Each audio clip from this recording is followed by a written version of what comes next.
জয় গুরু। সকল দাদা ও মায়েদেরকে আমার আন্তরিক রানন্দিত জয় গুরু। পরম প্রেমময় শ্রী শ্রী ঠাকুরের শ্রীচরণে সকলের সর্বাঙ্গীন মঙ্গল প্রার্থনা করে আজকের এই পাঠ আলোচনা শুরু করতে চলেছি। আজকের এই পাঠে আমরা জানতে পারব কি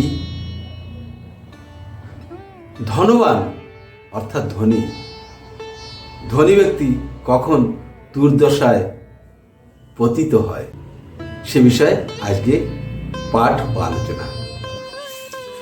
পরম প্রেমময় শ্রী শ্রী ঠাকুর তার শ্রীহস্তে সত্যান্বেষণে লিখে গেছেন, ধনবান যদি অহংকারী হয় সে দুর্দশায় অবনত হয়। এই বাণীটি পাঠের পর সতীশ দা বলছেন লালদাকে হিন্দিতে বলতে। लालदा बोलছেন, धनवान यदि अहंकारी होगा रुपया को बड़ा मालूम करेगा, बैलेंस मेंटेन नहीं करेगा। श्री श्री वर्दा, धनवान यदि अहंकारी होता अपना व्यवहार से स्वजन बिगड़ा देता है। आस्ते आस्ते स्वजनरा तारपर पाड़ापड़ोसी तारपर बंधु बांधव আইসোলেটেড হয়ে যাতা হ্যায়। এখানে শ্রী শ্রী বর্দা কি বলছেন? বর্দা তো বাংলাভাষী ছিলেন, তাই হিন্দিটা এরকমভাবে বলেছেন যে ধনবান यदि অহংকারী তো আমরা সবাই জানি, যদি হয় তাহলে কি হয়, তার ব্যবহারের দ্বারা আত্মীয় স্বজন যারা নিকটস্থ থাকে সবাইকে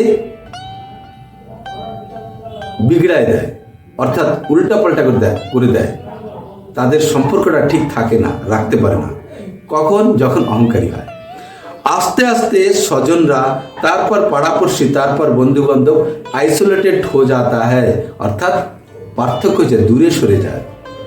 लालदा, पटना में बड़े बड़े आदमी मोटा कमाते हैं, कोई किसी को परवाह नहीं करता है, चाहे लड़का या नौकर। এটার অর্থ আপনারা নিশ্চয়ই বুঝতে পারছেন, যে মোটা কামায় অর্থাৎ অনেক বেশি পয়সা কামায়, কেউ কাউকে পরোয়া করে না, বেপরোয়া চলে, সে চাকর হোক আর নৌকর হোক আর মালিক হোক। পরমেশ্বর দা বলছেন, নির্ধন অহংকারী अगर हो तब क्या होता है। নির্ধন, এ তো ধনবানের কথা বলছিল, এখন নির্ধনের কথা আসছে।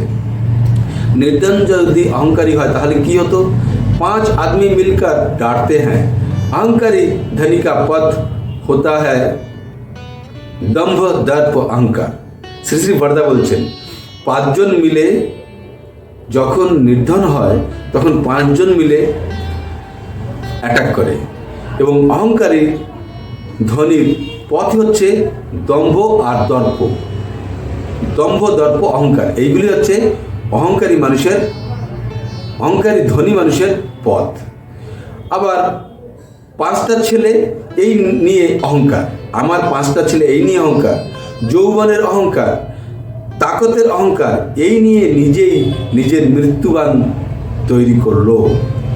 অর্থাৎ এখানে পিতৃদেব বলতে চাইছেন, মানুষের যে অহংকার আছে, কিসের অহংকার? ধনবানের ধনীর অহংকার। আমার 5টা ছেলে, যেমন কুরুক্ষেত্রে গান্ধারীর 100 ছেলে ছিল, সে অহংকার ছিল, তেমনি এইসব নিয়ে অহংকার, কারো যৌবনের অহংকার, কারো রূপের অহংকার, কারো শক্তির অহংকার। এইসব অহংকার নিয়েই মানুষ কি করে? নিজের মৃত্যুবান তৈরি করে, যেমন রাবণ। ধনীদের ভালো করারও ক্ষমতা আছে, খারাপ করারও ক্ষমতা আছে।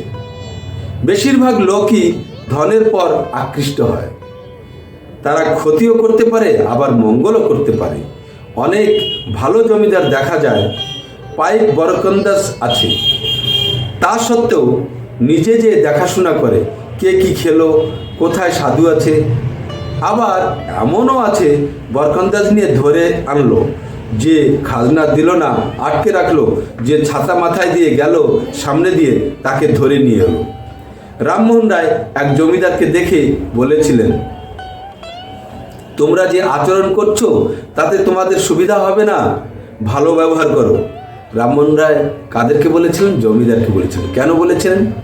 যারা এই পাইক বরকন্দাজ নিয়ে লোকেদেরকে ধরে নিয়ে আসতো, খাজনা দেয়নি বলে বেঁধে রাখতো, তাদেরকে বলছেন যে তোমরা যে ব্যবহার করছো ভালো করছো না, তোমাদের সুবিধা হবে না, ভালো থাকবে না। আর পরবর্তীকালে এমনও দেখা গেছে তাদের জমিদারিই থাকে না। আবার আরও অনেক জমিদার আছে যারা পাইক বরকন্দাজ নিয়ে যায়, কিন্তু পাইক বরকন্দাজ থাকা সত্ত্বেও নিজেরা গিয়ে তাদের প্রজাদের ভালো মন্দ, কেমন আছে, খেয়ে আছে কেন, পড়ে আছে, কেমন আছে, কি অসুবিধা সুবিধা সব খবর নিত। এবার পণ্ডিতদা বলছেন, চুনিদের কাছে গল্প শুনেছিলাম, ছাতা মাথায় দিয়ে এক ব্রাহ্মণ যাচ্ছিলেন, তাকে কঠিনভাবে নির্যাতিত হয়েছিল। বিপরীত বৈশিষ্ট্যের লোকও ছিল, ছাতা মাথায় নেই, ডাকায় নিয়ে এসে ছাতা দিয়ে গেল। আবার এরকম লোকও ছিল, কেউ ছাতা মাথায় দিয়ে যাচ্ছে, অর্থাৎ যেমন একটা আমরা স্কুলে পড়েছিলাম, একজন ব্রিটিশ ছিলেন, তার সামনে থেকে গেলে তাকে স্যালুট মারতে হবে, স্যালুট না মারলে তাকে শাস্তি। ঠিক তেমনি এখানে কেউ যদি ছাতা মাথায় দিয়ে যায়, তাহলে এখানে যে জমিদার আছে বা সম্মানীয় ব্যক্তি আছে তার অপমান হয়। তাই ছাতা মাথায় দিয়ে যদি যেত, তাকে খুব নির্যাতন সইতে হতো।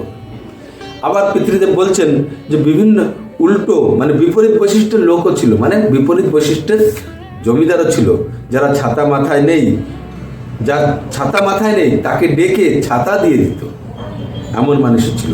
তাহলে ধনবান, এরা সকলেই ধনবান, যাদের কথা আমরা আলোচনা করলাম। এই ধনবান যদি অহংকারী হয়, তাহলে কি হয়? দুর্দশায় পতিত হয়। এই যে জমিদারদের উদাহরণগুলি দিলেন, আজকের সময় এই অহংকার, ধনের অহংকার অধিক মাত্রায় বেড়ে গেছে। প্রথমে মানুষের স্ট্যাটাসটাকে তুলনা করা হয় ধন দিয়ে। তোর কত টাকা আছে, 2 টাকার যোগ্যতা নেই, এমন কথাও বলে।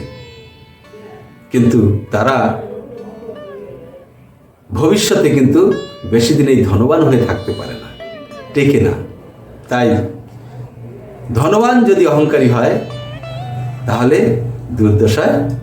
দুর্দশায় অবনত হয়। আজকের জন্য এতটুকুই। নেক্সট ভিডিওটিতে আবার অন্য টপিক নিয়ে আসবো। জয় গুরু।